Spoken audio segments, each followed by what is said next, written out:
नमस्कार, दिन भर की बड़ी खबरों में आपका स्वागत है। मैं हूं आपके साथ सृष्टि। आज इस बुलेटिन में बात होगी विपक्ष की एकजुटता की, रोजगार को लेकर राहुल की मांग की।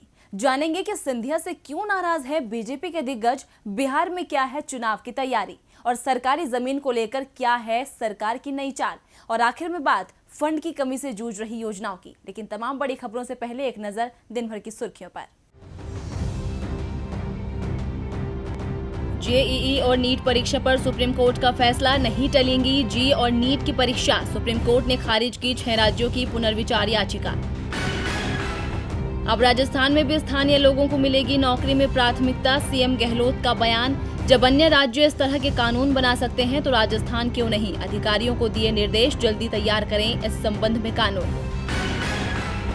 शिवसेना नेता संजय राउत और बॉलीवुड एक्ट्रेस कंगना रनौत में जुबानी नोकझोंक तेज। राउत ने कहा, मुंबई मराठी मानुष के बाप की है, महाराष्ट्र के विरोधियों को करेंगे खत्म। चेन्नई सुपर किंग की परेशानी और बढ़ी, सुरेश रैना के बाद अब ऑफ स्पिनर हरभजन सिंह ने भी आईपीएल 2020 से नाम लिया वापस। हरभजन सिंह ने ट्वीट कर दी जानकारी। और हफ्ते के आखिरी कारोबारी दिन गिरावट के साथ बंद हुआ शेयर बाजार। सेंसेक्स 633 अंक लुढ़ककर 38,357 पर बंद। निफ्टी 170 अंक की गिरावट के साथ 11,357 पर हुआ बंद। सुर्खियों के बाद अब बात आज की सबसे बड़ी खबर की। संसद के मॉनसून सत्र को लेकर मोदी सरकार माने बैठी है कि अब विपक्ष का जोर उस पर नहीं चलेगा, वो बिना किसी विरोध के अपनी मनमर्जी चला पाएगी। लेकिन सरकार का ये सोचना गलत है, क्योंकि कांग्रेस ने मोदी सरकार को घेरने की रणनीति तैयार कर ली है। कांग्रेस बेरोजगारी से लेकर अर्थव्यवस्था पर केंद्र को घेरने जा रही है। इसी खबर पर चर्चा के लिए आज हमारे साथ जुड़ेंगे राजीव जी। बहुत बहुत स्वागत है राजीव जी आपका। लेकिन इससे पहले ये रिपोर्ट देखिए। जब कांग्रेस में नेताओं के बगावती सुर उठे तो माना जा रहा था कि पार्टी पूरी तरह बिखर गई। अब मोदी सरकार के सामने कांग्रेस टिक नहीं पाएगी। लेकिन जो कयास लगाए जा रहे थे उन पर कांग्रेस संसदीय पैनल की बैठक के बाद खुद ब खुद विराम लग गया, क्योंकि इस मीटिंग में पार्टी के तमाम दिग्गज नेता शामिल हुए और एकजुटता के साथ मोदी सरकार के खिलाफ आवाज उठाई। वीडियो कॉन्फ्रेंसिंग के जरिए हुई इस बैठक में संसद के शुरू हो रहे मॉनसून सत्र के लिए पार्टी की रणनीति पर चर्चा की गई। बैठक में कांग्रेस नेताओं ने 14 सितंबर से शुरू हो रहे संसद सत्र में ज्वलंत मुद्दों पर चर्चा करने की अनुमति नहीं देने के फैसले का विरोध करने का निर्णय लिया। पैनल में शामिल नेताओं ने उन मुद्दों पर चर्चा की जिन्हें संसद में कांग्रेस पार्टी उठाएगी। संसदीय पैनल ने महामारी के कारण आर्थिक मंदी का प्रमुखता से मुद्दा उठाने का फैसला लिया है। कांग्रेस के पूर्व अध्यक्ष राहुल गांधी ने वीडियो संदेश के जरिए मोदी सरकार पर हमला कर इसकी पृष्ठभूमि भी तैयार कर दी है। इसके अलावा कांग्रेस चीन के साथ लद्दाख में विवाद, लाइन ऑफ एक्चुअल कंट्रोल के हालात, महामारी, शहरी गरीबी, ग्रामीण आबादी पर प्रभाव से जुड़े विषयों पर भी संसद में प्रश्न उठाएगी। इस बैठक में राज्यसभा में विपक्ष के नेता गुलाम नबी आजाद, विपक्ष के उप नेता आनंद शर्मा और लोकसभा में विपक्ष के नेता अधीर रंजन चौधरी भी शामिल हुए। इस मीटिंग के बाद जहां एक तरफ ये साफ हो गया कि कांग्रेस संसद के सत्र में मोदी सरकार को घेरने के लिए पूरी तरह से तैयार है, तो वहीं पार्टी की एकजुटता का भी संदेश दिया गया है, यानी मोदी सरकार के सामने कांग्रेस कमजोर नहीं पड़ी है। राजीव जी, भाजपा कांग्रेस की अंदरूनी कलह का मजा ले रही है और सरकार भी शायद इस बात से कहीं ना कहीं खुश थी कि वो संसद सत्र के दौरान इसे विपक्ष के तीखे सवालों का सामना नहीं करना पड़ेगा, क्योंकि मुख्य विपक्षी पार्टी उलझनों में है। लेकिन कांग्रेस के संसदीय पैनल की बैठक में तो पार्टी में पुरानी एकजुटता देखने को मिली और सरकार की नीतियों के खिलाफ पहले के जैसी नाराजगी। तो क्या अब संसद में मोदी सरकार के लिए चुनौती बढ़ गई है? आप क्या कहेंगे? देखिए सृष्टि, मौजूदा केंद्र सरकार अपनी जवाबदेही से बचने की कोशिशें हमेशा से करती आई है, चाहे संसद के सत्र हो या फिर संसद के बाहर उठाए जाने वाले सवाल। मोदी सरकार किसी को जवाब देना जरूरी नहीं मानती। उसका ऐसा रवैया देश ने पिछले 6 सालों में देखा ही है। हमारे प्रधानमंत्री आज तक ओपन प्रेस कॉन्फ्रेंस नहीं कर पाए हैं जिसमें वो पत्रकारों के सवालों का जवाब दे सकें। हमारे पीएम या तो पहले से तय सवालों के जवाब इंटरव्यू के रूप में देते हैं या फिर मन की बात करते हैं, और संसद में भी अपने बहुमत का बेजा फायदा भाजपा सरकार उठाती रही है। संसद में कई जरूरी विधेयक विपक्ष के साथ जरूरी चर्चा के बिना या उसके सवालों का जवाब दिए बिना पारित हो गए। अभी पिछले साल ऐसा ही एक कानून जो है वो देशव्यापी कानून पर देशव्यापी हमने विरोध देखा है, लेकिन ये सरकार केवल अपनी मनमानी करती आई है। इस बार भी पहले प्रश्नकाल को खत्म करने की कोशिश उसने की। अब थोड़े बदलाव के साथ ही सही, लेकिन प्रश्नकाल आयोजित होगा ऐसा कहा जा रहा है, क्योंकि विपक्ष ने सरकार के इस फैसले का पुरजोर विरोध किया दिया था और सृष्टि यही विपक्ष की ताकत भी है जिसमें शायद सरकार जिससे घबराती है। कांग्रेस में पिछले दिनों जो मनमुटाव देखने को मिला उससे भी सरकार को ये लग रहा होगा कि अब लोकसभा और राज्यसभा में उसकी ताकत बटी रहेगी तो सरकार तीखे सवालों से बच जाएगी। लेकिन कांग्रेस ने संसदीय पैनल की बैठक में ये जतला दिया है सृष्टि की संसद में मोदी सरकार के लिए चुप रहना आसान नहीं होगा। उसे बेरोजगारी, जीडीपी, महंगाई, छात्रों और मजदूरों की हालत, इन सब पर सवालों का सामना करना ही होगा। देखने वाली बात यह है सृष्टि की सरकार जवाब देती है या बचने का कोई रास्ता निकालती है। अब बात करते हैं अगली खबर की। मोदी सरकार की नीतियों को लेकर विपक्ष लगातार उसे घेरने में जुटा है, खासकर कांग्रेस सांसद राहुल गांधी। राहुल गांधी महंगाई, अर्थव्यवस्था समेत कई मुद्दों पर सरकार को घेर रहे हैं। सबसे ज्यादा उनका हल्ला बोल बेरोजगारी को लेकर है। अपनी वीडियो सीरीज में राहुल सिलसिलेवार तरीके से मोदी सरकार की पोल खोल रहे हैं। तो इस बार राहुल ने सरकार की किस नीति पर उठाए हैं सवाल, इस रिपोर्ट में देखिए। भले ही राहुल गांधी ने कांग्रेस अध्यक्ष पद की जिम्मेदारी ना संभाली हो, लेकिन वो एक्टिव मोड में आकर मोदी सरकार की घेराबंदी कर रहे हैं। जनता से जुड़ा ऐसा कोई मुद्दा नहीं है जिसे वो ना उठाते हों। खासकर युवाओं से जुड़े मुद्दे पर राहुल संसद से लेकर सोशल मीडिया तक हल्ला बोल रहे हैं। इस वक्त बेरोजगारी और भविष्य को लेकर युवा खासे परेशान हैं। इसी का समाधान बार बार राहुल गांधी सरकार से मांग रहे हैं। आज भी उन्होंने ट्वीट कर सरकार को सच्चाई से रूबरू करवाया है। उन्होंने लिखा कि मोदी सरकार रोजगार, बहाली, परीक्षा के परिणाम दो, देश के युवाओं की समस्या का समाधान दो। इससे पहले राहुल ने जीडीपी का मसला उठाते हुए मोदी सरकार को घेरने की कोशिश की थी। उन्होंने कहा था कि मोदी जी का कैश मुक्त भारत दरअसल मजदूर, किसान, छोटा व्यापारी मुक्त भारत है। जो पासा 8 नवंबर 2016 को फेंका गया था, उनका एक भयानक नतीजा 31 अगस्त 2020 को सामने आया। जीडीपी में गिरावट के अलावा नोटबंदी ने देश की असंगठित अर्थव्यवस्था को कैसे तोड़ा, ये जानने के लिए मेरा वीडियो देखिए। राहुल गांधी ये मोर्चाबंदी यूं ही नहीं कर रहे हैं। जो रिपोर्ट आई है उसने सभी के होश उड़ा दिए हैं। वित्त वर्ष 2021 की अप्रैल-जून तिमाही में भारत की जीडीपी ग्रोथ में उम्मीद से ज्यादा गिरावट आई है। पहली तिमाही में जीडीपी ग्रोथ रेट -23.9% दर्ज की गई। बड़ी अर्थव्यवस्थाओं की बात करें तो अमेरिका के बाद भारतीय अर्थव्यवस्था सबसे बुरी परफॉर्मर रही है। भारतीय अर्थव्यवस्था में बीते 40 साल में पहली बार इतनी बड़ी गिरावट आई है।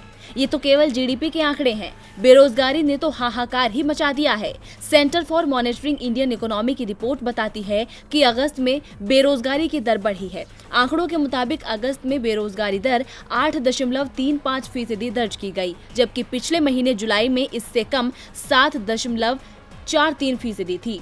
अगस्त में शहरी बेरोजगारी दर 9.83% दर्ज की गई है, जबकि ग्रामीण इलाकों में बेरोजगारी दर का आंकड़ा 7.65% रहा।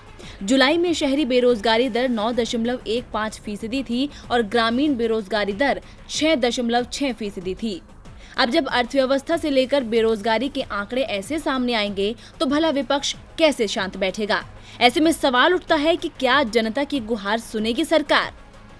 कांग्रेस सांसद राहुल गांधी का मोदी सरकार पर हल्ला बोल जारी है। वैसे मध्य प्रदेश में तो बीजेपी के अंदर खाने ही हल्ला बोल जारी है, क्योंकि अब तक ज्योतिरादित्य सिंधिया के खिलाफ ग्वालियर चंबल संभाग में बीजेपी के नेता राजनीति करते रहे हैं। लेकिन ज्योतिरादित्य सिंधिया अब खुद बीजेपी में आ गए हैं और उपचुनाव में उनके समर्थकों को पार्टी टिकट भी दे रही है, जिससे बीजेपी के दिग्गज नेताओं को अपना राजनीतिक करियर डूबता दिख रहा है। इससे वो नाराज हैं और ये नाराजगी बीजेपी पर भारी पड़ती दिख रही है। देखिए हमारी ये रिपोर्ट।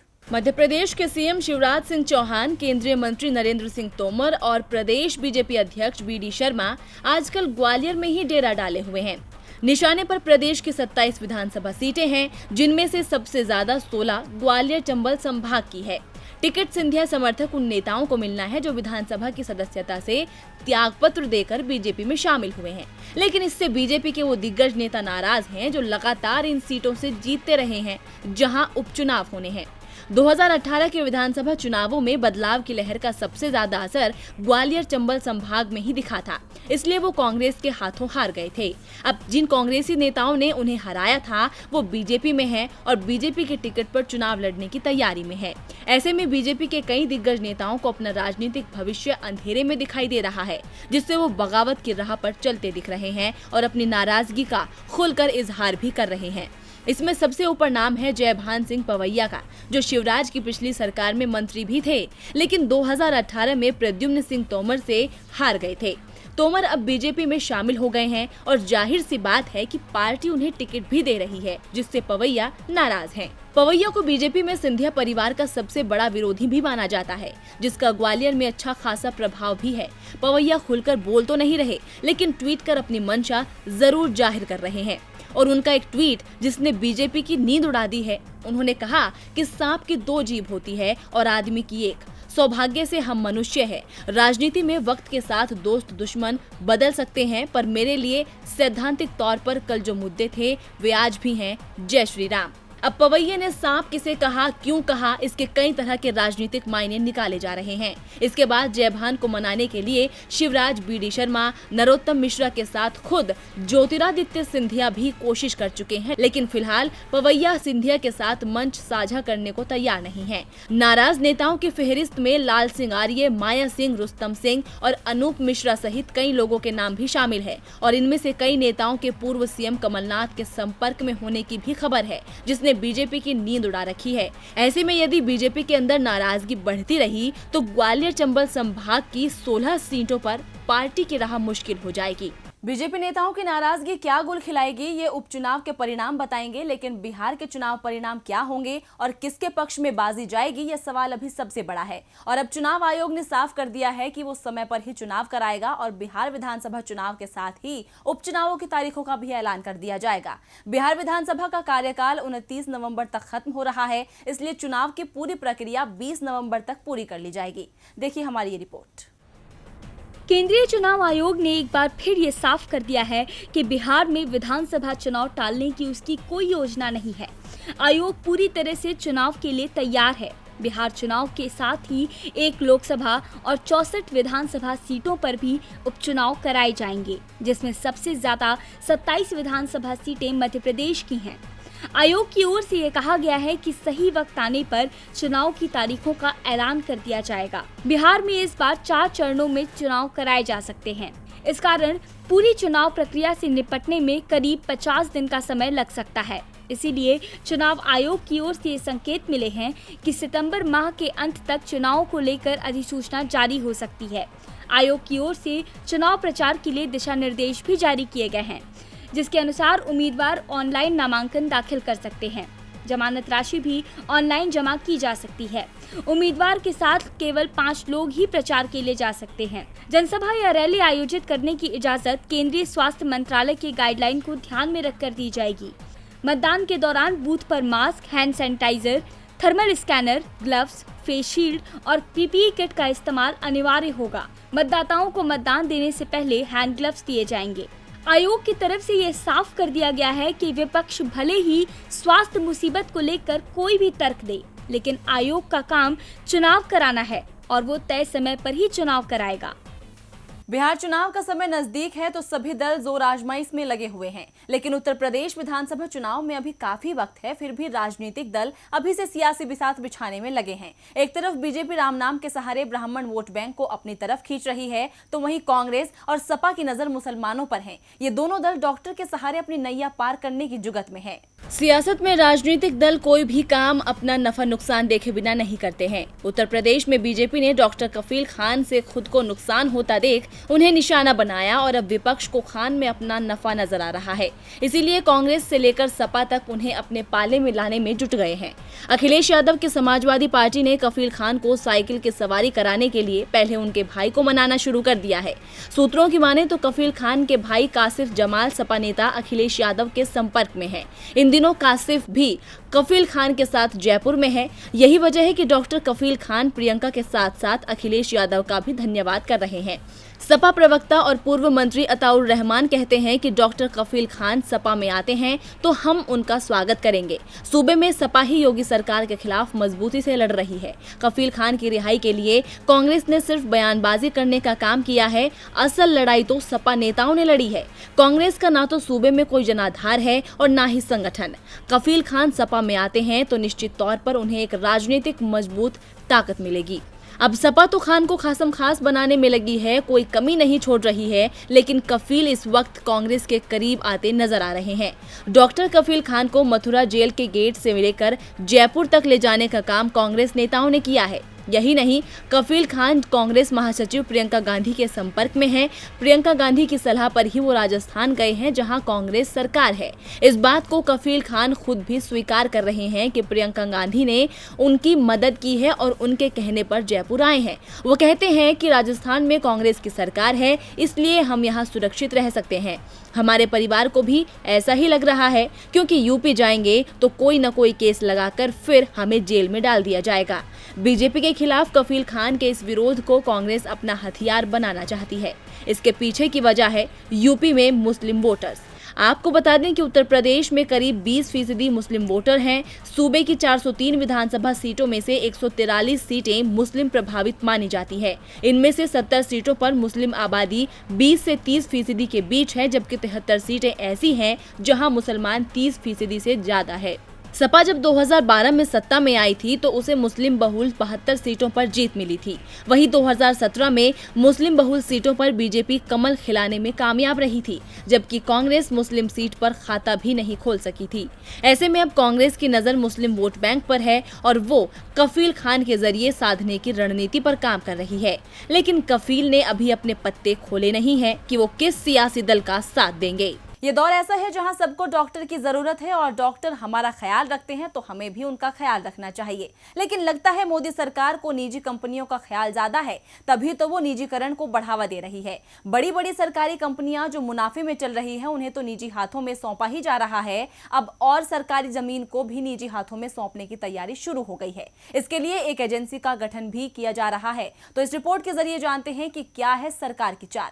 मोदी सरकार रेलवे, हवाई अड्डा, LIC, BPL सहित तमाम बड़ी कंपनियों को धीरे धीरे निजी हाथों में सौंपती जा रही है।